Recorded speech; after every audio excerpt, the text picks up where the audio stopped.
Okay, BRMC crew, this is Mike Vonderau, and I'm doing the home inspection script. So it's going to start with scene 2. Hey, welcome to our channel. My name is Mike Vonderau, and today we are talking about home inspections and everything buyers and sellers need to know before they start the home inspection process. Scene 3. So what's the purpose of a home inspection?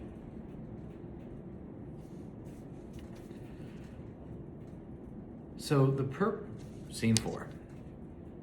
So the purpose of the home inspection is so that the buyer can evaluate the condition of the house. So there was a time before buyers and sellers did home inspections where what would happen is a seller had to disclose things about the house and the buyer just had to take their word for it. Well, after a while, what started happening was buyers were closing on houses and discovering issues that weren't disclosed, and then there started to be lawsuits and things like that over why didn't you disclose this, the seller saying they didn't know about it. So what developed over time was the idea of the home inspection, and that a buyer could hire their own inspector to inspect the house as a part of their due diligence process before completing the transaction and buying the house. Scene 5. How long do inspections typically take?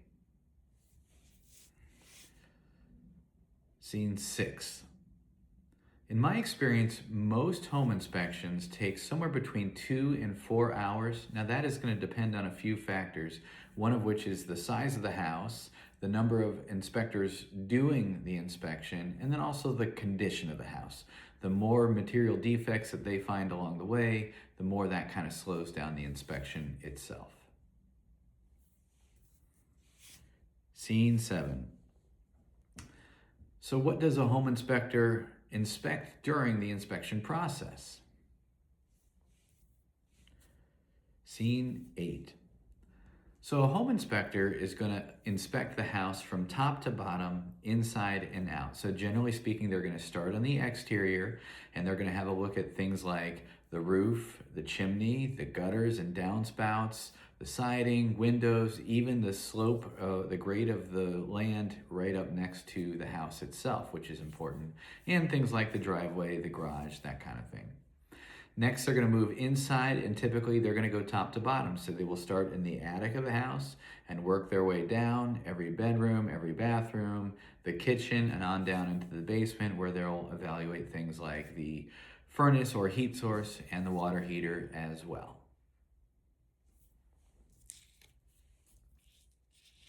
Scene 9. Can a buyer attend the home inspection? Scene 10. Yes, so I highly recommend that a buyer attends their home inspection. The reason for this is because once the home inspector has completed the inspection, he's going to want to present a summary of everything that he found in that home inspection to the buyer. And I just find it really is helpful for the buyer to hear those things firsthand from the home inspector themselves, and to even be able to go look at those items of concern together with the home inspector. That really helps the buyer's understanding of the issues at hand. Scene 11. So what if the home inspection report discovers issues with the house? All right, scene 12. So most home inspections are going to discover issues with the house. It's very, very common. Now, some inspections are going to uncover more issues because maybe the house had a lot of deferred maintenance. Other inspections may only discover a couple of issues. But when issues arise, if they were not previously disclosed by the seller, a buyer is going to have usually one of 3 options, and that is either to accept the findings of the inspection report as is, remove their inspection contingency, and proceed with the deal. That's one option. A second option would be to negotiate a solution to some of the items that were discovered. So for example, if there was a roof leak that the buyer was unaware of when they put the house under contract, That would probably be something that they would negotiate with the seller for either the seller to have that repaired or to provide a credit for the buyer to make that repair upon closing on the house. The third option is if there were material defects discovered that maybe just are too much for the buyer to handle, they don't want to deal with them. Let's talk about like structural issues and things like that.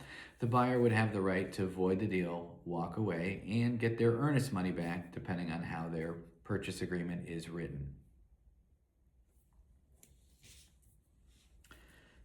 Scene 13.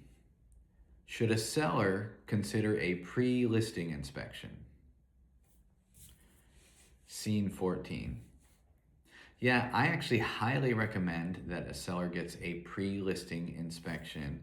And here's why. A lot of sellers might say, well, Mike, the buyer is going to hire their own inspector and, they're going to uncover whatever issues. There's no reason for me as a seller to hire a home inspector. And that is partially true.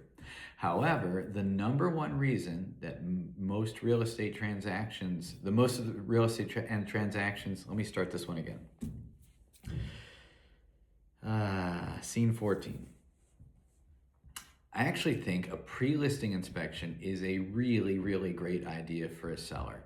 Now, some sellers might object and say, well, it's the buyer's job to hire their own inspector. They're the ones who should pay for it, that kind of thing.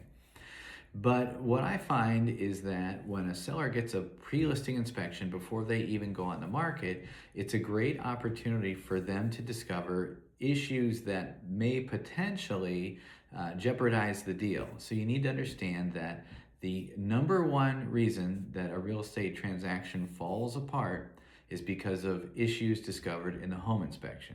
So if we get a pre-listing inspection, what I do with my clients is I help them evaluate, these are the issues that came up that most buyers are going to find acceptable, and here's an issue or two that really could be very concerning to a buyer. Let's get out ahead of it by either making the repair or at least getting a quote for what it would cost to make that repair and then disclosing that information. Scene 15. Do home inspections include specialized tests and inspections like mold test, radon, sewer scope, that kind of thing?